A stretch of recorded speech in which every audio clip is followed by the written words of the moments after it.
Assalamualaikum warahmatullahi wabarakatuh. Selamat pagi anak-anakku semua yang saya cintai. Semoga kalian dalam lindungan Allah Subhanahu wa taala. Nah, pada kesempatan kali ini saya ingin memperkenalkan diri saya terlebih dahulu. Nama saya adalah Novi Suhadianto. Yang mana mungkin kalian kenal sebagai Kepala Sekolah SMP Kacita Kayung. Namun, pada kesempatan kali ini saya ingin menjelaskan bahwa saya sekarang adalah guru dari mata pelajaran budidaya sawit. Sebelum kita masuk ke pembelajaran budidaya sawit, saya ingin memberitahu dulu berbagai aturan selama pembelajaran saya. Yang pertama adalah disiplin. Artinya ketika saya sudah mengeluarkan tugas atau ketika saya menyuruh kalian mengerjakan tugas, maka kalian tidak boleh terlambat dalam mengerjakan atau mengumpulkan tugas tersebut. Ingat ya, tidak boleh telat. Nah, yang kedua adalah saya ingin kalian wajib bertanya minimal dalam satu pertemuan ada satu pertanyaan yang kalian ajukan kepada saya. Kenapa? Karena saya ingin mengikis nilai atau mengikis rasa malu dalam diri kalian. Ingat kata pepatah, malu bertanya, sesat di jalan. Nah, untuk itu maka jangan lupa untuk bertanya. Oke, kita masuk ke pembelajaran kita tentang kelapa sawit. Mungkin di sini sudah banyak yang lihat ya, tapi apakah kalian tahu bahwa tanaman sawit ini bukan berasal dari Indonesia? Gimana sih bisa sampai di Indonesia? Nah, sekarang kalian saya suruh untuk mengamati video yang akan saya berikan di bawah ini. Check this out. Pada bulan Februari tahun 1848, pada masa penjajahan Belanda, dibawalah 4 buah bibit sawit dura dari Amsterdam, Belanda ke Indonesia untuk diteliti oleh D.T. Price.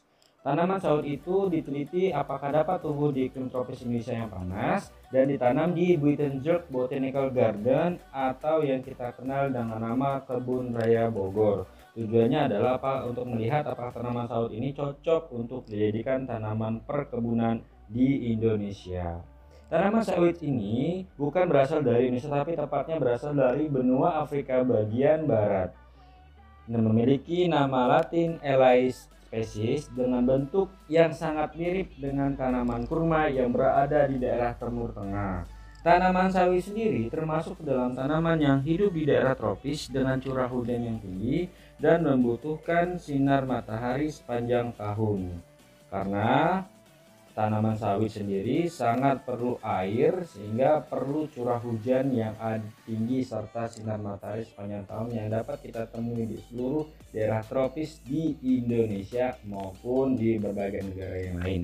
Pada tahun 1853, setelah berhasil diuji coba di Kebun Raya Bogor, benih-benih sawit ini kemudian diuji coba ditanam di berbagai daerah-daerah lain seperti di Jawa dan Sumatera, kemudian Kalimantan, Sulawesi, Maluku, serta Nusa Tenggara untuk melihat apakah hasil pertumbuhan tanaman sawit itu baik di berbagai pulau di Indonesia. Dengan hasil penelitian tersebut ternyata belum memuaskan. Barulah pada tahun 1859 diadakan kembali uji coba penanaman sawit di daerah Banyumas dan Palembang supaya melihat hasil yang lebih baik lagi, apakah benar-benar tanaman sawit ini dapat tumbuh di Indonesia dengan baik dengan luas uji coba seluas 1,4 hektar.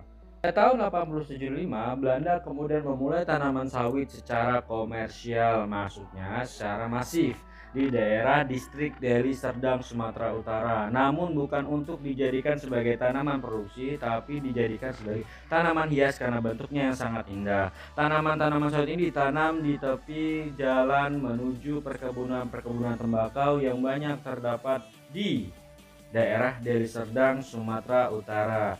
Penelitian kelapa sawit pun kemudian dipusatkan di sini untuk didapatkan benih unggul yang sesuai dengan kondisi wilayah Indonesia, yang kemudian menemukan bahwa terdapat bibit sawit unggul berjenis Spirifera.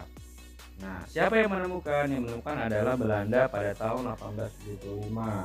Namun belum dijadikan sebagai tanaman komersil, hanya jadikan sebagai tanaman penghias jalan. Nah, untuk mengenang hal ini, kemudian bibit perifera itu disebut dengan nama bibit dari dura, yang kemudian menjadi nenek moyang bagi seluruh tanaman sawit yang sekarang ada di Indonesia. Bahkan for your info, tanaman sawit yang pertama ditanam di Indonesia sendiri masih bisa kita lihat sampai tahun 90-an.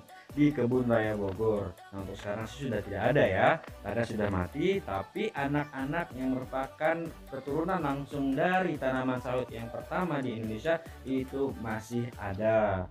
Nah, kemudian berkembanglah seluruh perkebunan tanaman sawit yang ada di Indonesia sampai ke Kalimantan, Sumatera, Sulawesi, bahkan sampai Papua, dan dijadikan sebagai komoditas utama atau komoditas unggulan bagi negara Indonesia.